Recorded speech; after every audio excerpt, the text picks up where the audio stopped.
Hey guys, subscribe for daily content, and if you're shopping for gear, make sure you check out the description for the newest items at some of the very best online retailers. There's also links for some of the items that I personally recommend. Thanks!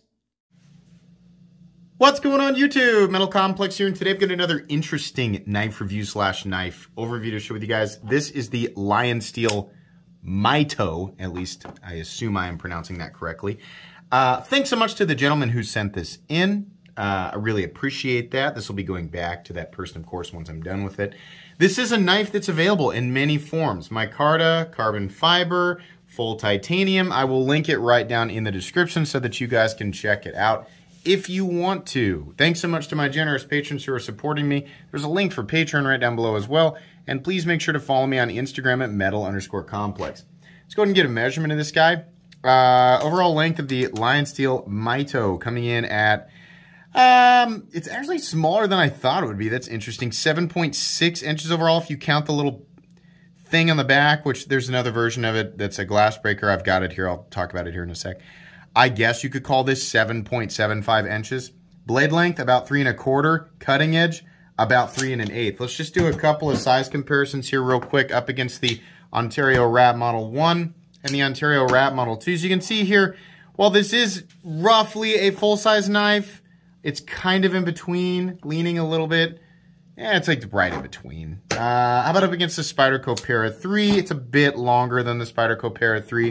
Definitely more cutting edge, though, for sure. And last but not least, the Benchmade Bug Outs. It's funny how similar, the profile is almost kind of similar, but there's a lot more presence in the Myto. Cutting edge is very, very similar. Let's go ahead and do carry profile up against the Spyderco Para 3. It's not super duper thick. It's got some heavy chamfering, but yeah, it's about the same thickness, honestly. Length and height up against the PM2 and Para 3. You can see here, lengthwise, it is roughly the same as the Para 3, a bit shorter than the PM2, still nowhere near as tall, even including the flipper tab. These, the PM2 and Para 3 are going to clear it. Blade stock thickness. Wow. Why is the blade so thick? You know, like, some people say, well, it's more durable that way. Yeah, I guess, but it's funny. Lionsteel, it's for some reason on some models, they just really insist on an unnecessarily thick blade stock. So we have 155 thousandths on this guy. Sometimes I like a thick blade stock. It kind of gives it like novelty, kind of some character, right? This knife just has all the appearance of, something that's supposed to be like sleek and luxurious and, and then we just have this thick blade stock. All right. Yeah, so it's 155 thousandths, which is typical of like old school zero tolerance knives, approaching what Rick Hinderer uses on the standard XM18 3.5 inch. Some people are going to care, some people won't. Do with that information what you will. Let's go ahead and do a hardware check. I'll get out my tools. As per usual, my tools are very inexpensive and very recommendable. You can find them right down in the part of my description that talks about the tools I use on this channel. I think everything's T8. Let's check.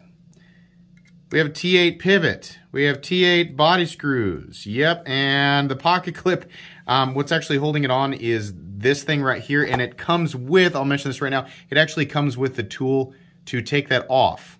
Why?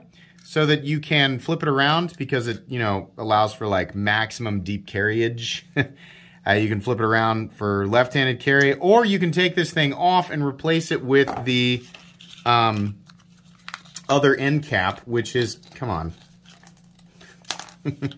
a bit more pointy, so that you can, break glass. So there you go. That comes with it, as far as I understand. So, yeah, I always appreciate it when it comes with the tool, right? You can use this tool to disassemble it wherever the T6 screw is. I would imagine it's hidden. Perhaps it's the screw holding in the lock bar insert or something like that, because they've definitely got a T6 head there. And then this other one here is a T8. And I think this sort of, I hope it fits. Does it fit? All right, one sec. I actually haven't. Yeah, it does. It's just very snug. Very, very snug, but it does fit. So yeah, it comes with it, so that's kind of nice. But anyways, Yeah, it doesn't look like it's got too much hardware. I don't really have a problem with that. It doesn't look like it's going to be too difficult to take apart, so you should be good to go. Materials. In this case, we have, does it say on here, I believe this is, and I don't think that it actually says, M390, and then we have micarta, and we have titanium. These also come in carbon fiber and titanium for quite a bit more money, and titanium for quite a bit more money. I know that, you know, whenever we talk about Lionsteel, we have to talk about how, you know, they had some poorly performing M390 a few years back. That did happen. There were some M390 being reported at substantially low. We're not talking like, I'm not talking like 58 Rockwell, right? A lot of times this sort of commercial M390, right, that's the wrong word. Like this mass-produced M390, we see it at 59 Rockwell, which some people are like, it's fine, and other people are like, it's way too soft. And it should, like, I think optimally, you know, M390 works best, as far as I understand. I'm not a metallurgist. 60 to 61 Rockwell, maybe up to 62 if you want to really push the edge retention, right? And you still care about the balance, the rest of the attributes. Some of the M390 from Lionsteel is coming back testing really low, like way lower than 59. Now, is that still the case? I honestly don't know. When I hear people talking about it and I sort of converse with them and dig into it a little bit, I found out that what they're referencing is the M390 from a long time ago. I don't know if current Lionsteel M390 has been tested and found to be of the appropriate Rockwell hardness or not. I would be careful about the rumors you hear, because as somebody who gets literally 85,000 comments a year, I can tell you I'm not hearing much about issues with current Lionsteel M390. So perhaps they fixed the problem quietly. I don't know if they ever acknowledged there was a problem. I honestly have no idea. I'm just telling you what I see from my perspective. Think what you will. People are going to say what they're going to say. It's the internet. Moving on here. Titanium micarta M390. Those are the materials. There is not a steel or titanium liner on the inside of this micarta side, but both sides of the micarta and titanium are milled out. Let's go ahead and weigh it. 3.49 ounces. Pretty good ratios. Don't have much of an issue with that. Some people will. Do with that information what you will. Is that everything? I think so. Okay, let's go ahead and talk about this thing. So, some of you may have noticed the screw on the flipper tip. I have a Lionsteel TRE here, or that stands for 3 Rapid Exchange. It means that you can put a thumb thing on the top of it, or you can put the flipper tab right here, or you can have both, or you can have none of them. So that's either 2 or 4 options, 2, 3, or 4 options, depending on how you look at it. I imagine they stuck with 3 and just called it the 3 Rapid Exchange. I don't know if this is still what we call the 3 Rapid Exchange, but you can remove the flipper tab if you want to, and I would imagine that's so that in areas where it is not legal to flip your knife with one hand, it makes it a two-handed opening knife and might get around some laws. The funny thing is, it will probably save your hands. The first thing I have to talk about here is that the detent in combination with the flipper tab shape and where I naturally want to rest my fingers, it's very unpleasant. Multiple times right before the review and in the weeks leading up to the review, I went to flip this thing, and one of the worst sort of slipping off the flipper tab and destroying my finger feelings that I have ever felt. I keep, just because of the position of the pocket clip and how wide this lock area is, and just how heavy the detent is, it just makes it so hard to flip it, and it's very uncomfortable. With this knife, and it's like with all things, you will adapt to it. Now I've got enough muscle memory here where I'm like, my brain's like, hey, make sure you keep your fingers off, way off of that lock bar, and then when you flip this, you definitely have to light switch it, because if you try to push button it, you're going to destroy your hands. This thing's detent is way too heavy. It is massively uncomfortable to flip this thing. And honestly, just a different shape of flipper tab would go a long way. It's just like this rectangle. But seriously, I just did it right there. Literally just did it with my, and that wasn't even, I had pressure on this side. You try to push button this thing at all. You get at the wrong angle and it is going to hurt. And you know, like this is coming from somebody who loves Hinderer knives, right? Before people go, oh, well, you just need to toughen up, son. You need to toughen up. Shut up. This is coming from somebody who loves Hinderer knives. And Hinderer knives are notoriously frustrating to flip, painful to flip. I mean it. This is painful. You know, if you really want to go for this, you'll adapt to it. But boy, you're definitely going to miss a few times. And maybe this is just a weird one with a really heavy detent. But in any case, I really think the flipper tab should be something different. That really is just uncomfortable. I'm trying to find a comfortable way. I'm having to like do this. And then when I finally can't, I'm almost like afraid to flip it anymore because it's really tearing my fingers up. It's just not comfortable. That's a really, really big issue there. And it's too bad because this is a really good looking knife. Plenty of room to access that lock bar from the side. It's very easy to disengage and there's no double clutch. It's a Lionsteel, so the action isn't great. Sorry, you know, it's just the kind of, Lionsteels are just kind of like that. Their action just really isn't all that impressive. I mean, I've handled knives that run on phosphor bronze that make their bearings, you know, it's like, I don't know. I don't know what the deal is with Lionsteels. I'm literally flipping and pulling up on this thing to save my fingers in the review. Lionsteel's pivot internals just never really yield good action. It's fine, it will work. You can definitely get it to flip. It just doesn't feel smooth. It doesn't feel consistent. It's just kind of, I don't know. That's just, Lionsteel has always been. This one that I've got here took years to break in. And it's gotten to the point where it is acceptable. It's at least consistent, but that's because that track that the detent ball has worn into the face of the blade, it has just, you know, ground itself down to a smooth, acceptable surface, right? Still not a free faller and not even close. It still feels tight. This feels tight. It feels slightly gritty and it feels a little bit inconsistent. Not great. Moving on here, ergonomically, it's okay. The pocket clip is nice and short and it's actually nicely rounded off. Some of the edges just really on the inside here, I guess. They don't feel sharp, they just feel angular. It's not the worst thing in the entire world and I can still get a full 4-finger grip on it. It's just a bit, you know, it's just blocky. There's no jimping underneath here and they did crown the flipper tab. So the flipper tab itself is actually pleasant, but the rest of the handle is just kind of a blocky. It's okay, right? I wouldn't want to cut with it for super duper long, but just for quick cuts here and there, it'll work just fine. Classic Lionsteel drop point blade with a flat that carries out about 85% the length of the blade here. Plenty thick. I mean, ridiculously robust.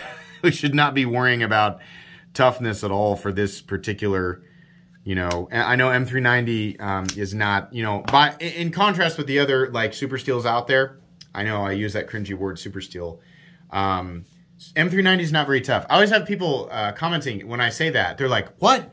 M390? I thought M390 was super tough. No, actually, if you compare it to lots of other steels that are in the same caliber, the same arena as M390, it is not very tough. It's got really good edge retention and it is very stainless, but compared to you know, lots of other competitors, I mean, sure, is it tougher than like CPM S110V? Yeah, sure, but there are plenty of other super steels that are dramatically tougher than M390. At this geometry though, not as much of a worry. Sometimes geometry can help sort of balance out that toughness, assuming that the heat treat is done correctly, of course. Again, not a professional. It is very thick behind the edge. Very, very thick. The whole blade stock needs to be thinner. The edge definitely needs to be thinned up. You know, all of that. Sorry, I'm like spitting all over the table here. I'm still having a hard time wanting to flip this on camera because it's just so painful.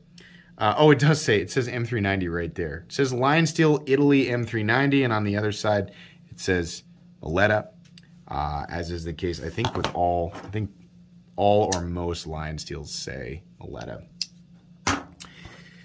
Anyways, the blade is good looking though. I mean, the overall profile of this knife, it's very good looking. The seating of the hardware looks good. I'll give it this. Lionsteel's machining on their titanium is gorgeous, which is why it's so frustrating sometimes to review Lionsteels because, oh my gosh, that's just really nice to look at. Their machining is really, it just blows my mind that they can make such an aesthetically pleasing, I mean, there's some issues with this lock side, but this texturing and the machine work on the titanium, it's so pleasing to the eye. And then for whatever reason, they can't get the detent right. They can't get the action right. So yeah, it's unfortunate. Chamfering all looks good. It is blocky, but it's not, it's not sharp. So they've done a decent job with this chamfering. There's a lanyard hole if you want to put a lanyard on it. Like I said, you can take this titanium pocket clip and flip it over to the other side by using the tool here. So that's nice. Weird backspacer, really odd, but okay. The pocket clip is all right. I don't have a problem with it. It kind of looks cool and it definitely goes with the design. It's short enough. It's not going to really bother your hand. I mean, there's other things on this knife that are going to bother your hands, but the pocket clip really isn't going to be the thing that bothers it. Kind of like how the Chicago screws look on this side. I think that looks nice. Here's an issue aesthetically. Nobody wants to see these massive gaps in the lock bar. Like nobody has ever thought, hey, can you take that really thin gap and make it wider? No, like this is plenty acceptable, right? Another example of Lionsteel's ability to machine titanium. God, beautiful, right? This is acceptable width of lock bar, right? Why? Nobody wants to see this. It really just looks terrible. I've seen like Kershaw and plenty of other companies just randomly, some of their designs just have these massive gaps between the frame and the frame lock. Don't like it. A lot of people say, well, it's a massive gunk trap. I don't know if maybe a little bit, right? To me, it's just really ugly to look at. I don't want to see it. I want to see a nice thin seam between, there's no reason for this at all. I just don't understand it. Between the frame and the lock bar, there really just does not need to be this massive gap. There is a steel lock bar insert that doubles as the over travel stop, so that's good. We are locking up pretty darn early at something like 20%. No blade play, up, down, left, or right. Sure hope so, because it's freaking really tight in there. Even, by the way, a lot of people say, well, why don't you just loosen up the pivot? Tried that. It's not, it comes off center and becomes slightly less terrible on the flip. And the action, there's almost no improvement whatsoever. There is no pivot lash, which tells me that their accuracy, between like little parts like the pivot barrel and the pivot itself and the hole that they put in the blade for the pivot, all of that is perfectly accurate. So, it's just that much more frustrating why the action is so below mediocre. Very strong detents. Blade centering, I think, that's pretty darn good. If it is slightly off, this has been used. The owner of this knife told me. Been using it for about 6 months. I'm not going to judge it too hard on that. So, again, the blade is way too thick. Don't understand it. Really hate that gap. Looks terrible. The biggest issue, though, I could swallow all of that. The biggest issue is the fact that the detent is just impossibly heavy. Not impossibly. Just so unnecessarily heavy. And the flipper tab, there's no compliment. It's just... The flipper tab and the detent are just awful, it's really bothersome. Combine that with the fact that the action it's very tight and inconsistent. If this had a way better action and a much more comfortable flipper tab and a less just stupidly heavy detent, I would be substantially more impressed with this knife. But this is just no way. And it's too bad because, like I said, it's a really nice looking knife. I really like how it looks, and I love Lionsteel's ability to machine titanium. It's some of the nicest looking titanium out there. Seriously, I've got really expensive knives in my collection that are nowhere near like as beautiful as this. Some of these transitions around certain edges, I mean, that's just really nice. Their texturing is so great. I mean, this knife is from, this Lionsteel TRE is from 2016. Something like that. Yeah. Really nice stuff. Price on this guy, $209 for micarta. Okay. $269 for carbon fiber. Why? $269 for titanium. Okay, kind of understand why it's a bump up for titanium. It's all still too expensive. Considering the flaws, I'm just going to tell you right now, before even knowing what the price was, I was like, no, this stuff needs to be fixed. Now, let's assume all of that was fixed. It had, you know, acceptable action, a much better detent, and a flipper tab that complemented these things, right? $250 for the titanium would seem pretty fair, and probably slightly under $200 for the micarta, and maybe just a hair more for the carbon fiber would have made more sense to me. But there's a lot that's off about this. And, you know, I don't make knives, I don't sell knives, I don't run, you know, a major OEM. Just saying, like, considering the competition and the size of Lionsteel, I know that they're a big company. I'm not super like, you know, the reason I'm giving them a little leeway is because I know it costs more, like versus some of my other reviews where we talk about Chinese knives. I know that it costs more to manufacture things in Italy than it does China, right? So $250, you know. Hey, let's say, I'll tell you what. If this was $270, there was no gap here. The flipper tab was great. The action was great. The detent was knocked down, and it was full titanium, right? $270, I'd be like, it feels a bit high, but this is such a nice knife. I don't even care. Yeah, sure, okay. You know, I'll be fair. I think that'd be a lot better, but $270 for full titanium the way that this is, no. $210 for the way that this is, no. I don't want to pay anything for this. I just want those things to be better. It's so weird how Lionsteel gets so close and makes so many aesthetically beautiful things, and then little things like they're obviously capable of machining things perfectly. At least like when we, you know, if we're using the titanium scale here as the example of the lock side, I just don't understand what the heck is going on with the detent and the action. So cool looking knife. I still have high hopes for Lionsteel. I'm still hoping they, you know, they drop something and it's just spectacular. I mean, I would love to just be like, this Lionsteel is so good, you have to go out and get it. Like, I would love to say that. I just have never really, you know, especially here lately, have not come across a Lionsteel that it makes me honestly want to say that. Now, there's a link for this guy right down in the description. You can tell me to kick rocks and get it for yourself if you want to, right? If you feel like you can overlook this stuff. Sure, that's down there. But I would recommend for your $200 to $270 that you look elsewhere. In any case, I do appreciate the gentleman who sent this in, giving me a chance to take a look at it. Thank you very much. This is going to be a no. It's going to be a no from me. But that's going to be pretty much it today, guys. Hope you enjoyed this video. Please make sure to follow me on Instagram at metal_complex. If you did enjoy this video, leave a like. If you'd like to check out my other content, I do, of course, have lots of videos of knives that are either expensive or inexpensive that I do don't like. So check those out. And if you enjoy all my content, go ahead and click on that Metal Complex logo right there and subscribe because there's definitely more coming. Thanks again for watching, everybody, and have a great day.